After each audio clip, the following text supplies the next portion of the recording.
अस्सलाम वालेकुम students, welcome to my channel. आज हम EDUA 430 का नेक्स्ट लेक्चर स्टार्ट करने लगे हैं, जो कि है लेसन नंबर 43।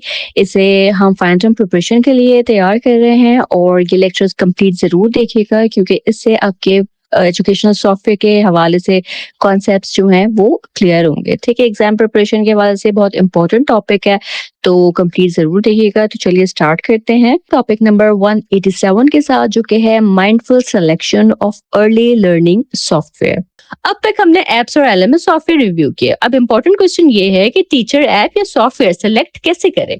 हर ऐप यूजफुल नहीं होती और हर सॉफ्टवेयर हर क्लासरूम के लिए अप्रोप्रिएट नहीं होता। टीचर को देखना होता है कि ऐप उसके क्लास ऑब्जेक्टिव्स, चिल्ड्रन की एज, डेवलपमेंटल नीड्स और लर्निंग आउटकम्स को मीट करती है या नहीं। अर्ली लर्निंग सॉफ्टवेयर सेलेक्ट करते वक्त केयरफुल कंसिडरेशन जरूरी है, ताकि सॉफ्टवेयर बच्चे की डेवलपमेंट और एंगेजमेंट को सेफ और एप्रोप्रिएट मैनर में सपोर्ट करे। यंग चिल्ड्रन के लिए गुड सॉफ्टवेयर ऐसे होने चाहिए जो कंटेंट की मल्टीपल डोमेन्स को कवर करें, जैसे language, arts, mathematics, science, social learning, visual arts, music और मोटर डेवलपमेंट। इसका मतलब है कि ऐप जो है वो सिर्फ एंटरटेनमेंट ना हो, बल्कि बच्चे की होलिस्टिक डेवलपमेंट को भी सपोर्ट करे। ठीक है, इस टॉपिक में 1984 की एक रिसर्च एब्स्ट्रैक्ट का रेफरेंस भी दिया गया। रिसर्च में कहा गया कि कंप्यूटर सोसाइटी के हर एरिया में परवेसिव हो रहे हैं, इसलिए ये प्री स्कूलर्स की दुनिया में भी एंटर हो रहे हैं। इशू अब ये नहीं रहा है कि हर छोटे बच्चे के साथ कंप्यूटर यूज करना अप्रोप्रिएट है या नहीं। असल इशू ये है कि कंप्यूटर को यंग चिल्ड्रन के साथ इफेक्टिवली यूज कैसे किया जाए। ठीक है, ये पॉइंट बहुत इंपॉर्टेंट है। आज हम एजुकेशनल एप्स और डिजिटल टेक्नोलॉजीज डिस्कस कर रहे हैं, लेकिन 40 साल पहले भी रिसर्च ये कह रही थी कि टेक्नोलॉजी को रिजेक्ट करने के बजाय ये समझना जरूरी है कि उसे इफेक्टिव कैसे बनाया जाए। इसलिए टीचर का रोल क्रिटिकल है। टीचर टेक्नोलॉजी को पर्पसफुली, सेफली और डेवलपमेंटली एप्रोप्रिएट वे में यूज करे। ठीक, टॉपिक 188 की तरफ आते हैं और इसमें हम रिवैक रूब्रिक डिस्कस करेंगे। रिवैक का फुल कॉन्सेप्ट है rubric for the evaluation of educational apps for pre school children. ठीक, ये रूब्रिक एजुकेशनल एप्स को इवैल्यूएट करने के लिए यूज होती है। इसके 4 मेजर एस्पेक्ट्स हैं: एजुकेशनल कंटेंट, डिजाइन, फंक्शनैलिटी और technical characteristics. Educational content app evaluation का सबसे इंपॉर्टेंट एस्पेक्ट है। टीचर को चेक करना चाहिए कि ऐप नॉलेज पैकेज अप्रोप्रिएट है या नहीं, ऐप लर्निंग प्रोविजन देती है या नहीं, ऐप में लेवलिंग का ऑप्शन है या नहीं। लेवलिंग का मतलब है अगर बच्चा बेसिक कॉन्सेप्ट लर्न कर लेता है तो नेक्स्ट लेवल पर एडवांस कंटेंट इंट्रोड्यूस हो रहा है या नहीं। ठीक है, ये लेवलिंग है। ऐप जो है वो मोटिवेशन और एंगेजमेंट क्रिएट कर रही है या नहीं, एरर करेक्शन और फीडबैक प्रोवाइड करती है या नहीं, प्रोग्रेस मॉनिटरिंग और शेयरिंग का ऑप्शन अवेलेबल है या नहीं, ऐप जो है वो बयास फ्री है या नहीं।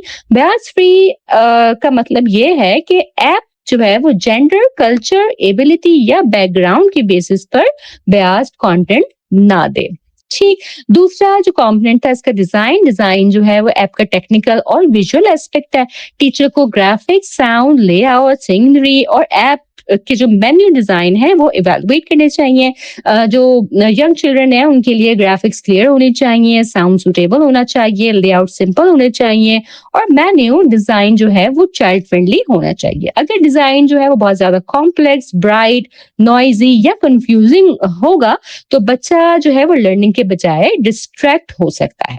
ठीक है, फिर आता है फंक्शनैलिटी। फंक्शनैलिटी में चाइल्ड फ्रेंडलीनेस, ऑटोनॉमी, इंस्ट्रक्शंस और कॉन्फ़िगरेशन एबिलिटी जो है ये इवैल्यूएट की जाती हैं। चाइल्ड फ्रेंडली ऐप में violence, inappropriate content, unsafe features या कंफ्यूजिंग इंटरफेस नहीं होना चाहिए। ऑटोनॉमी का मतलब है बच्चा ऐप को कितनी इंडिपेंडेंटली यूज कर सकता है। इंस्ट्रक्शन सिंपल और क्लियर होने चाहिए। कॉन्फ़िगरेशन एबिलिटी का मतलब ये है कि टीचर या पेरेंट सेटिंग्स एडजस्ट कर सकते हैं या नहीं, जैसे difficulty level, sound, access, content या प्राइवेसी सेटिंग्स। ठीक, फोर्थ आता है इसका component technical characteristics. Technical characteristics में परफॉर्मेंस और रिलायबिलिटी चेक होती है। ये देखा जाता है कि ऐप जो है वो बार बार क्रैश तो नहीं होती है, स्लो तो नहीं चलती, एड्स और इलेक्ट्रॉनिक ट्रांजैक्शंस का इशू तो नहीं आता है। अर्ली चाइल्डहुड एप्स में पॉपअप एडवर्टाइजमेंट बहुत सीरियस इशू है, क्योंकि ये बच्चों को डिस्ट्रैक्ट कर सकती है और इनएप्रोप्रिएट कंटेंट का रिस्क भी इसमें होता है। सोशल इंटरेक्शंस भी कंसीडर करने चाहिए। टीचर बच्चों को ऐप इंडिविजुअली आइसोलेट करने के बजाय 2 या 3 बच्चों का जो है वो एक स्मॉल ग्रुप बनाए और उसमें उस ऐप को यूज करवाए, ताकि सोशल इंटरेक्शन जो है वो मेंटेन रहे। नेक्स्ट हम आते हैं टॉपिक 189 की तरफ, और यहाँ हम क्लॉड या हैंस 2015 की रूब्रिक डिस्कस करेंगे, जो स्टोरी एप्स और टॉय एप्स इवेलुएट करने के लिए यूजफुल है। इस रूब्रिक में 2 कैटेगरीज हैं, जनरल कैटेगरी और specific categories for story apps and toy apps. General category में ऐप के टेक्निकल और यूजर एक्सपीरियंस क्राइटेरिया जो है वो इवेलुएट किया जाता है। टीचर को चेक करना चाहिए कि ऐप की नेविगेशन इंटेंडेड ऑडियंस के लिए क्लियर है या नहीं, ऐप में ग्लिचेस, एरर्स, फ्रीजिंग या क्रैशिंग इश्यूज तो नहीं है, एड्स पॉपअप तो नहीं होती, ऐप के डिजाइन सुटेबल है या नहीं, इंटरेक्टिव एलिमेंट मीनिंगफुल है या नहीं, और जो बहुत ही यंग चिल्ड्रन है उनके लिए ये ऐप सिर्फ वॉच ओनली नहीं होनी चाहिए, उसमें बच्चों को कुछ एक्टिविटी, रिस्पॉन्स या डिसीजन मेकिंग का मौका मिलना चाहिए। ठीक है, स्टोरी एप्स इवैल्यूएट करते वक्त टीचर को एडिशनल क्वेश्चंस कंसीडर करने चाहिए। स्टोरी का आइडिया बच्चों की एज लेवल के लिए अप्रोप्रिएट है या नहीं, स्टोरी के कॉन्टेक्चुअल और सोसाइटल रेलेवेंस है या नहीं, कंटेंट एक्यूरेट है या नहीं, लैंग्वेज ग्रामेटिकली करेक्ट है या नहीं, कंटेंट टारगेट एज ग्रुप के मुताबिक है या नहीं। स्टोरी ऐप में read to me and read to myself option available है या नहीं। रीड टू मी का मतलब ऐप स्टोरी बच्चे को रीड करके सुनाती है, ठीक है, रीड टू मी। और रीड टू माई सेल्फ का मतलब है कि बच्चा खुद स्टोरी पढ़ सकता है। कुछ एप्स पेरेंट्स या केयर गिवर्स को अपने वॉइस में स्टोरी रिकॉर्ड करने की फैसिलिटी भी देती हैं। ये फीचर्स अर्ली लिटरेसी और फैमिली एंगेजमेंट के लिए यूजफुल हो सकते हैं। ठीक, टॉय एप्स इवैल्यूएट करते वक्त टीचर को देखना चाहिए कि app open ended play offer करती है या नहीं। ओपन एंडेड प्ले का मतलब है कि बच्चा सिर्फ फिक्स्ड आंसर चूज नहीं करता इसमें, बल्कि एक्सप्लोर, क्रिएट और एक्सपेरिमेंट करता है। ऐप ज्वाइंट मीडिया एंगेजमेंट और कोलैबोरेशन इनकरेज करती है या नहीं, इस बात को देखना चाहिए। ये देखना चाहिए कि क्या 2 या 3 बच्चे मिलकर ऐप यूज कर सकते हैं या बच्चा आइसोलेट हो जाता है। ऐप मल्टीपल यूजर्स के लिए सफिशिएंटली एंगेजिंग है या नहीं, कॉन्सेप्ट्स क्लियरली प्रेजेंट किए गए हैं या नहीं, स्टैम कॉन्सेप्ट्स एड्रेस हो रहे हैं या नहीं। ये सब इंडिकेटर्स ऐप की एप्रोप्रिएटनेस और हेल्दीनेस डिसाइड करने में टीचर को गाइड करते हैं। इसके साथ ही हमारा लेक्चर यहाँ मुकम्मल होता है। मुझे पूरी उम्मीद है कि ये आपके लिए बहुत यूजफुल वीडियो रही होगी। अगर आपके इस वीडियो के हवाले से कोई सवाल हो या आप कोई फीडबैक देना चाहें तो कमेंट सेक्शन में ज़रूर बताइएगा।